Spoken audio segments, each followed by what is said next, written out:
Baik, Assalamualaikum warahmatullahi wabarakatuh. Tabib pun, gimana kabar hari ini? Alhamdulillah kalau sehat. Tapi sebelum kita memulai pelajaran, lebih baiknya kita membaca doa terlebih dahulu. Berdoa dimulai. Selamat pagi semua, ku nantikan dirimu di depan kelasmu, menantikan Berdoa selesai. Baik, sebelum kita memulai pembelajaran, lebih baiknya kita absen terlebih dahulu. Letak geografis Indonesia yaitu terdapat dua samudra, yaitu Samudra Hindia, Samudra Pasifik.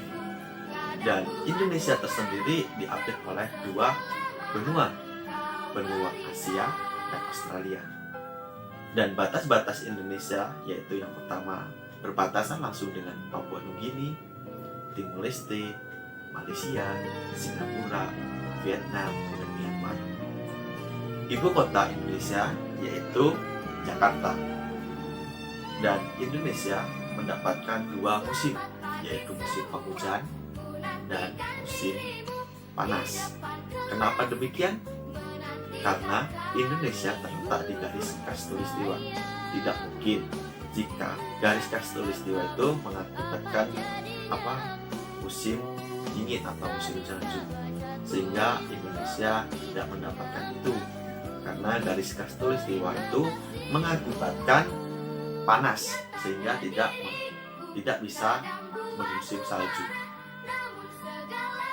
Terus apa sih yang kita dapat kelola di Indonesia tersendiri? Indonesia, khususnya di Papua, yaitu adalah tambang emas terbesar di dunia, bisa dikatakan begitu. Dan kenapa demikian?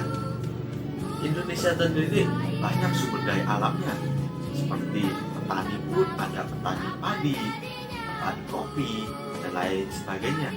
Dan pembisnisnya juga banyak juga yang notabene yaitu nelayan. Indonesia itu banyak sekali sumber dayanya, baik di pertanian, laut, dan gunung. Tinggal Indonesia itu tidak bisa mengelolanya, sehingga banyak negara-negara asing itu masuk karena apa? Karena dia ingin mengelola. Dan untuk siapa? Kelolaan itu dikembalikan lagi ke Indonesia. Apa hal bodohnya Indonesia itu? Sehingga kita sebagai generasi harus tahu gimana mengelolanya, apa yang kita harus lakukan. Masa iya kita di negara kita sendiri terus dijajah? Apakah mau? Pasti tidak mau kan? Indonesia sendiri sumber dayanya melimpah. Misalnya nih kopi, masa iya di luar negeri ada yang petani kopi? Enggak kan? Tapi Indonesia itu tuh sulit untuk mengembangkan, sehingga negara-negara asing itu masuk mengambil kopi yang belum jadi itu dan dikonsumsi oleh mereka. Dan nanti setelah udah jadi dikembalikan lagi ke Indonesia. Dan apalagi ikan itu sebenarnya potensi Indonesia itu kebanyakan lautan, sehingga potensi ikan yang ada di Indonesia itu melimpah. Tapi kenapa kok negara ini tidak maju-maju? Cuma dikatakan negara berkembang karena tidak bisa mengolahnya.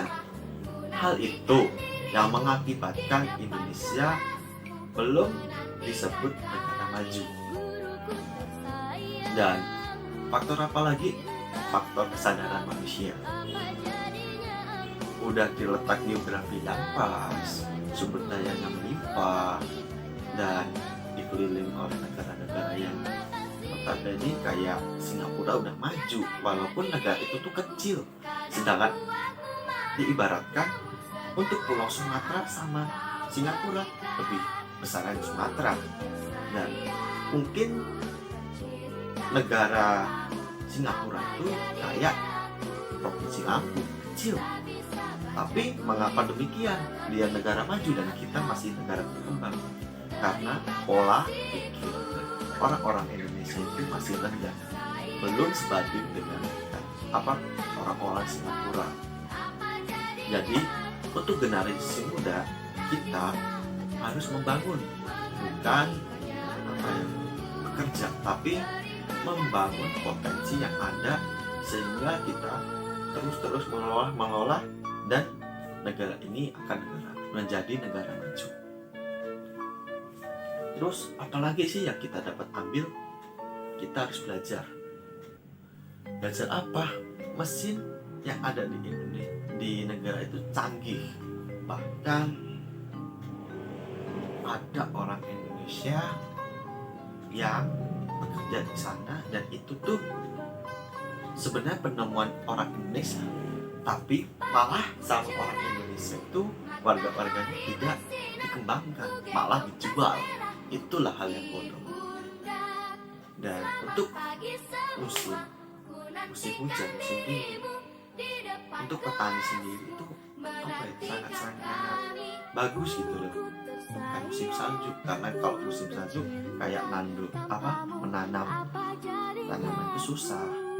Kalau musim hujan kita carilah apa sih yang tanaman yang cocok di musim hujan. Kalau musim panas, apa sih tanaman yang cocok di musim panas? Kita banyak sumber dayanya, kenapa kita harus bingung? Itu tadi penjelasan dari Bapak. Jika kurang lebihnya Bapak mohon maaf, dan kepada Allah Bapak mohon ampun. Tapi sebelum Bapak akhiri, lebih baiknya kita berdoa terlebih dahulu. Berdoa dimulai.